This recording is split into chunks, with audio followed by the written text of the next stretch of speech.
je vais te donner quelques astuces pour préparer ta séance d'EFT. Donc première chose, bien s'hydrater avant la séance avec de l'eau plate. Prends un verre d'eau plate au minimum pour ta séance aussi et hydrate-toi bien après parce que le travail énergétique et le travail émotionnel continuent de se faire après la séance et du coup c'est censé faire mieux circuler l'énergie dans ton corps. Ensuite, il y a quelque chose à savoir aussi de très important. Oh, désolée, j'ai une plaque rouge qui est ressortie. Bref, il y a quelque chose de très important à savoir, c'est que quand on fait une séance de EFT, la plupart du temps, il y a des émotions qui vont ressentir et c'est limite le but parce qu'en fait, on travaille avec tout ce qui est émotionnel. Donc, si vous essayez absolument de ne pas parler, de ne pas faire ressortir les émotions face aux praticiens parce que vous êtes mal à l'aise, etc., eh ben, en fait, vous n'allez pas vraiment bénéficier de la séance. Alors, certes, il ne s'agit pas de se forcer, mais il s'agit juste de se dire que, en fait, on est habitué, on est là pour ça.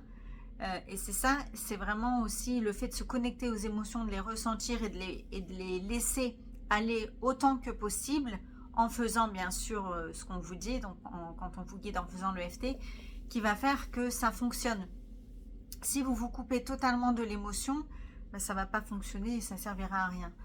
Donc, il y a aussi un truc très important à savoir. On sait, nous les praticiens EFT, on sait que quand les personnes sont dans l'émotion, elles ne disent pas, elles disent des choses qu'elles ne pensent pas forcément, ok? Donc c'est pour ça que moi, en tout cas, j'ai un cadre très bienveillant et où en gros, j'essaye de vous dire dès le départ de ne pas hésiter à dire ce que vous avez à dire, même si c'est pas politiquement correct, parce qu'en fait, on est là pour faire sortir ce qui a besoin de sortir.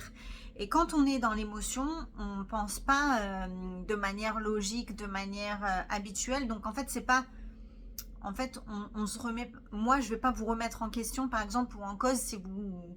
Je ne sais pas si vous insultez quelqu'un ou si vous dites des gros mots ou quoi que ce soit, ou si vous avez des pensées qui peuvent sembler, je ne sais pas, exagérées selon vous, etc. Pourquoi? Parce que en EFT, on travaille avec les différentes parties de nous. Pas juste le nous adulte, responsable, qui sait bien réfléchir, bien tout faire, etc. On travaille avec toutes les parties de vous, y compris les parties de vous, les parties émotionnelles qui ont été blessées et donc qui ont des réactions disproportionnées parce que c'est lié à des blessures du passé et à un système nerveux dérégulé. Donc c'est vraiment important de comprendre ça parce que je pense que ça enlève peut-être quelque part un peu d'appréhension ou de honte ou voilà peut-être quelques blocages. En tout cas, voilà, on travaille avec les émotions et donc on sait pertinemment que quand la personne est dans l'émotion, elle ne pense pas forcément tout ce qu'elle dit. Et même si vous le pensez, vous avez bien le droit. Là, on est là pour travailler sur vous, sur ce que vous avez vécu, sur ce que vous ressentez, pour pouvoir libérer tout ça et pour que vous puissiez avoir les objectifs pour lesquels vous êtes venu travailler. Ok. Et oui, donc voilà, ça c'est très très très important. Alors bien sûr, parfois il faut plusieurs séances aux personnes pour qu'elles puissent se sentir à l'aise et aller profondément. Donc c'est important aussi de se dire que on peut y aller à votre rythme. Parfois, les résultats peuvent être très rapides, mais parfois ce qu'il y a, c'est qu'il faut quand même qu'il y ait une confiance ou il ne faut pas y aller trop vite d'un coup parce qu'après, justement, les personnes peuvent prendre peur. Donc, il y a toujours un peu cette balance entre aller vite et faire peur et aller plus doucement, avoir plus de séances, mais du coup, faire un travail plus doux et donc plus profond parce qu'au final, les gens, ils abandonnent moins vite. Je voulais aussi dire autre chose, j'ai oublié. Ah zut. Bon, je vais quand même mettre pause. Bon, c'est pas ça que je voulais dire, mais je vais y aller. Vous voyez, par exemple, on peut aussi travailler avec des gens qui ont tellement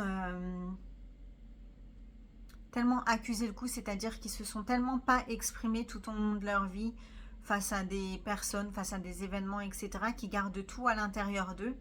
et qu'ils ont peut-être jamais exprimé de la colère qu'ils devaient exprimer, certaines choses, etc. Et donc on travaille aussi de cette manière pour essayer de les libérer de ça, parce que en fait ça a un impact sur la santé, le bien-être et toute notre vie, en fait, de garder des émotions comme ça à l'intérieur de nous.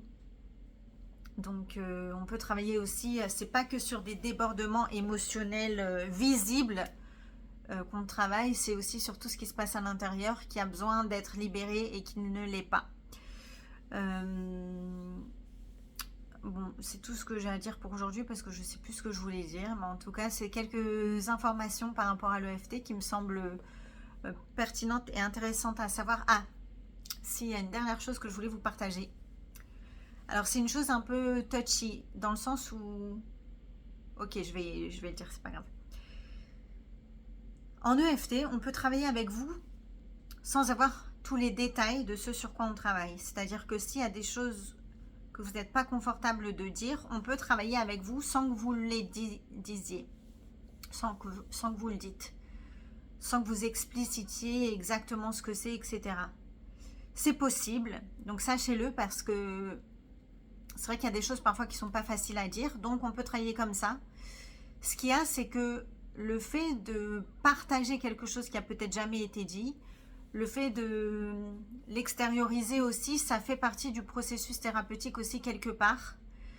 Donc ça peut être important de le faire, et parfois il y a des personnes, peut-être qu'on va commencer par travailler sur quelque chose sans parler exactement de ce qui s'est passé, c'est-à-dire sans que je sache par exemple tous les détails, ou voilà. Et la personne après va peut-être se sentir plus confortable une fois que justement l'émotion a diminué par rapport à ce sujet-là, à dire ce qui s'est passé. Et ça, en fait, c'est aussi, ça fait partie du travail thérapeutique. Mais c'est quand même important de savoir qu'on peut travailler sur des sujets sans savoir exactement en détail, parce que voilà, il y a peut-être des choses qui sont trop dures à dire, que vous n'êtes pas prêt. Et voilà, après c'est quand même important qu'on sache un peu quand même de quoi on parle, parce qu'il faut quand même qu'on reste sur quelque chose de sécurisé pour vous. Mais en tout cas, sachez que c'est possible, et voilà, comme je disais, c'est très important de le savoir, parce que vous savez sur quoi vous travaillez. C'est pas comme, vous savez, dans certaines pratiques somatiques, ça libère des choses dans le corps, mais on ne sait pas vraiment quoi. Alors que là, en général, vous savez ce sur quoi vous travaillez, mais parfois c'est juste que c'est trop dur d'en parler, donc voilà. Donc voilà pour aujourd'hui. Désolée si j'ai ma petite bouillotte, mais en fait le syndic n'a toujours pas allumé le chauffage, et donc il fait froid. Voilà, je vous souhaite un très bon dimanche, et je vous dis à demain pour une nouvelle vidéo sans coupure, sans montage, etc. À bientôt.